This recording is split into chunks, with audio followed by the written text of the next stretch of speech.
El boom, el gran éxito de todos los tiempos de la radionovela en nuestro país fue sin duda El Derecho de Nacer, transmitida en 1952 por Radio El Sol.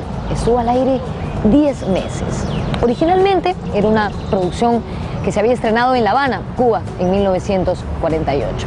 La versión peruana fue dirigida, y este dato me parece curiosísimo, por un sacerdote, el padre José María Condomínez.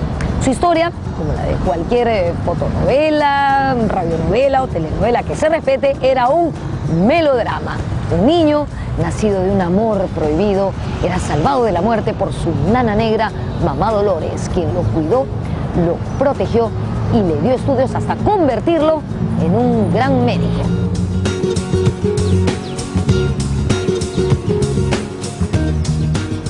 En 1952 apareció una curiosa noticia en los periódicos. Carlos Evo Aguirre, actor de la radionovela El Derecho de Nacer, había sido brutalmente atacado y golpeado al lado de este monumento que queda en la avenida Petito Arce. Evo Aguirre había dicho que 2 sujetos se habían acercado a él para maltratarlo porque era el malo de la radionovela, Rafael del Junco. Lo cierto es que nunca se supo si esa historia fue real o fue un invento, porque por entonces estaba a punto de estrenarse la versión en cine del Derecho de Nacer en México. Al parecer, desde entonces, los escándalos servían para vender.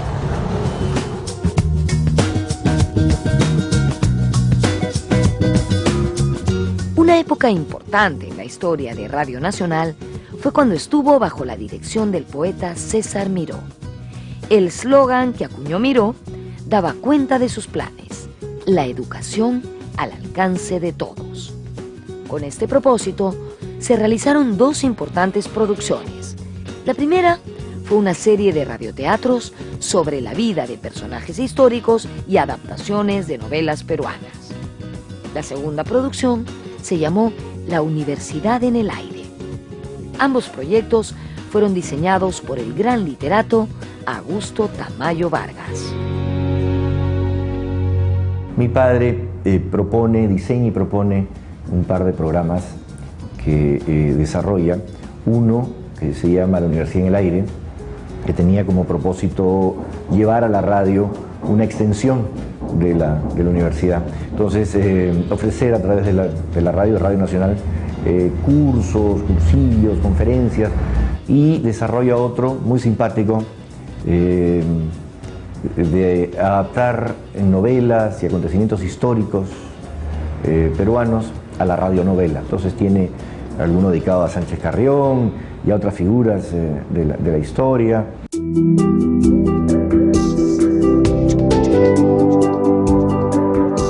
En 1958, la televisión llegó al Perú.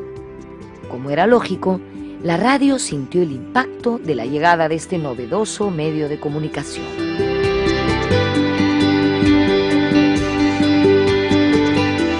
La televisión le va a quitar a la radio su principal fuente de ingresos, que es la publicidad, ¿no es cierto?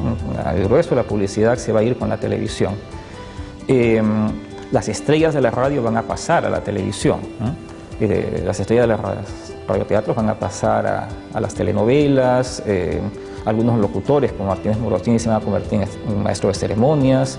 En la televisión, Pablo de Magalengoitia, que tiene un concurso exitosísimo en la radio, Helen Curtis pregunta por los 64.000 soles, va a pasar también a la televisión. Entonces la televisión va a captar las estrellas de la radio, ¿no? Y va a obligar a la radio a cambiar su tipo de programación, ¿no? A cambiar un poco sus géneros.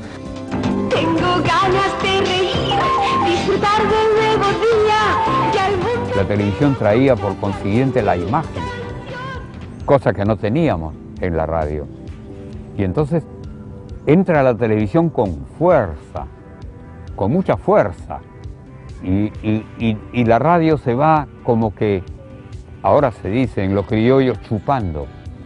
Hay 5 ventajas muy sexy en las nuevas Panty Sexy Con. Ante la fuerte competencia televisiva, la radio tuvo que adaptarse a los tiempos. Llevaba ventaja por tener receptores más baratos y que adicionalmente podían usar pilas, a diferencia de los televisores, que dependían exclusivamente en ese entonces de la corriente eléctrica. De esa forma, la radio mantuvo su condición de medio de comunicación masivo.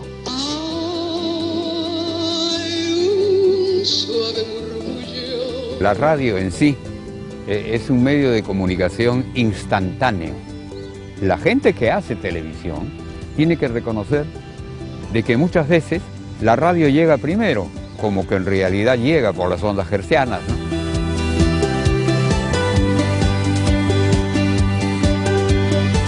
En lo concerniente a la música peruana, destacaron varios programas. Por ejemplo, el conducido por Nicomé de Santa Cruz, Así es mi tierra, de Radio América. La Morena de Oro del Perú, Lucha Reyes, fue la anfitriona de Primicias Criollas, de Radio Unión. En música andina, fue importante la labor difusora de la famosa Pastorita Guaracina. Ella condujo el exitoso programa Canta el Perú Profundo.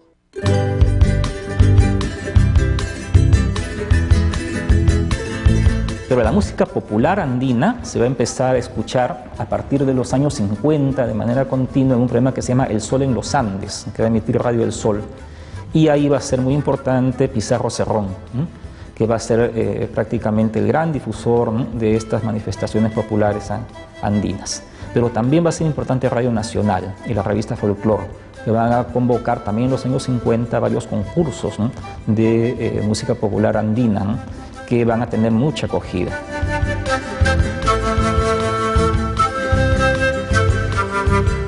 Las transmisiones deportivas radiales siempre fueron especiales.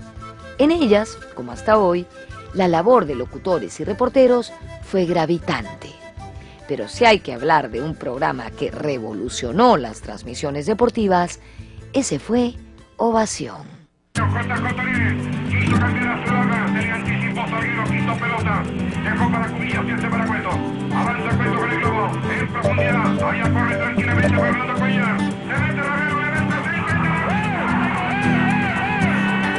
En noviembre de 1964 salió al aire Ovación, un clásico dentro de los programas deportivos de nuestra radio. Gastón Guido, gerente de Radio El Sol, le propuso al gran Pocho Rospigliosi hacer este programa cuando Pregón Deportivo se mudó de Radio El Sol a Radio Unión.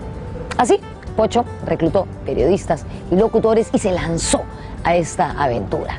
En la primera edición del programa se tuvo como invitados a Tito Drago, que Lalo Archimeo me ha contado que era primo de Pocho Rospigliosi, y a Pichirro Drago, que habló de básquet. El programa Ovación se hizo además conocidísimo por sus eslóganes. Por ejemplo, donde se hace deporte, allí está Ovación.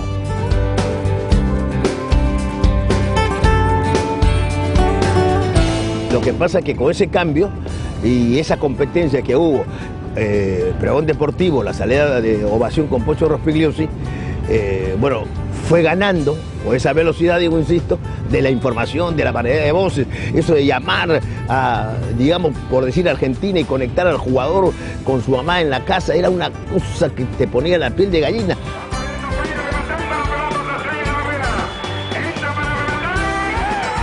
Ovación mostró desde el comienzo gran dinamismo, hacía entrevistas a pie de cancha, en los camarines. Además, Pocho popularizó una manera de introducir los avisos comerciales durante el partido. Por ejemplo, cuando se iba a lanzar un tiro libre, él decía: ¿cómo acomoda la barrera? Y le contestaban: ¿cómo acomoda? ¿Cómo doy? Cuando se fauleaba a un jugador, él decía: ¿qué pasó? ¿Qué pisó? Y le contestaban: para pisos, piso pack. Y cuando el partido se iba al entretiempo, después de los primeros 45 minutos, él decía: ¿qué hay para comer? Y le contestaban: pollos y parrillada Hilton, ¡qué placer!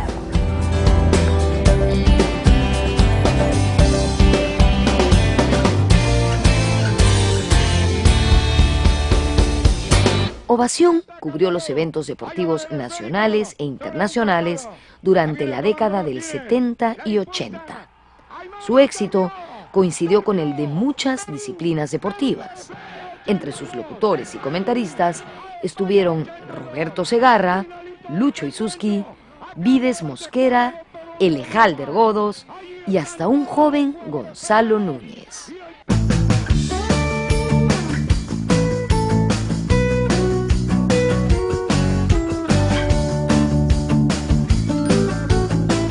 En casi todas las disciplinas deportivas Perú tuvo un emblemático, un ícono tuvo Perú en casi todas las disciplinas deportivas. Natación con Bello, el básquet con los Duarte, Carmela Bolívar o Acevedo en el atletismo, en fin, de esa teníamos en casi todos los deportes, en ping-pong, qué decir, el vóley que resultó ganador 8 veces, decía la canción, o 7 veces campeón sudamericano.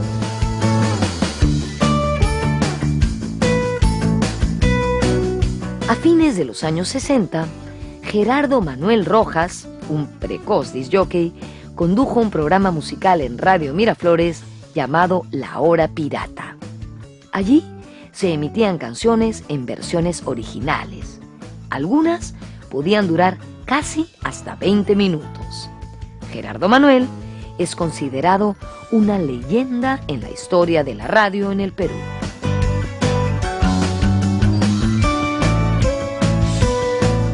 Un locutor como Gerardo Manuel te hacía un especial de una sola banda y te soltaba casi 2 discos en un sábado y era impresionante, ¿no? O sea, uno aprendía de música y también disfrutabas, ¿no? Con la música típica pop, pero había esa variedad.